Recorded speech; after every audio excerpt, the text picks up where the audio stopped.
AIDS എന്ന് കേട്ടിട്ടുണ്ടോ? Acquired immuno deficiency syndrome എന്നാണ് അതിൻ്റെ പരിപൂർണമായ പേര്. ഒരു വൈറസ് രോഗമാണ്. HIV എന്ന് പറയുന്ന ഒരു രോഗാണുവാണ് ഈ രോഗം ഉണ്ടാക്കുന്നത്.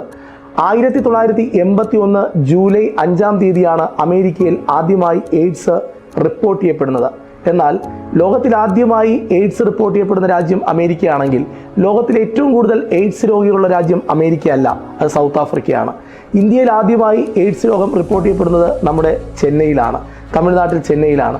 എന്നാൽ കേരളത്തിൽ ആദ്യമായി എയ്ഡ്സ് രോഗം റിപ്പോർട്ട് ചെയ്യപ്പെട്ടത് പത്തനംതിട്ടയാണ്. സുരക്ഷിതമല്ലാത്ത ലൈംഗിക ബന്ധങ്ങളിലൂടെയോ അല്ലെങ്കിൽ രോഗബാധിതയായ അമ്മയിൽ നിന്നും പൊക്കിൾക്കൊടിയിലൂടെ കുഞ്ഞുങ്ങളിലേക്കോ അല്ലെങ്കിൽ രോഗബാധിതയായ ഒരു വ്യക്തിയിൽ നിന്ന് രക്തം സ്വീകരിക്കുന്നതിലൂടെയോ രോഗബാധിതയായ വ്യക്തിയുടെ മുറിവേറ്റ ഏതെങ്കിലും ഒരു ഉപകരണം കൊണ്ട് നമുക്കൊരു മുറിവേക്കുകയോ ഒക്കെ ചെയ്തു കഴിഞ്ഞാൽ ഈ രോഗമുണ്ടാകാനുള്ള സാധ്യതയുണ്ട്.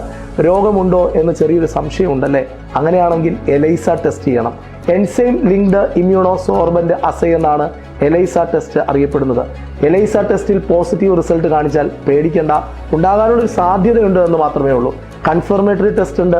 ആ ടെസ്റ്റിനെ വിളിക്കുന്ന പേരാണ് western blot test, PCR test, rapid test എന്ന് മറ്റ് ടെസ്റ്റുകളും RT-PCR ടെസ്റ്റ്, ഇങ്ങനെയുള്ള ടെസ്റ്റുകളിലൂടെയൊക്കെ നമുക്ക് എയ്ഡ്സ് രോഗം ഉണ്ടോ എന്ന് കണ്ടെത്താൻ കഴിയും. അപ്പോൾ മറ്റൊരു വിവരവുമായി നമുക്ക് അടുത്ത ദിവസം വീണ്ടും കാണാം. Bye bye.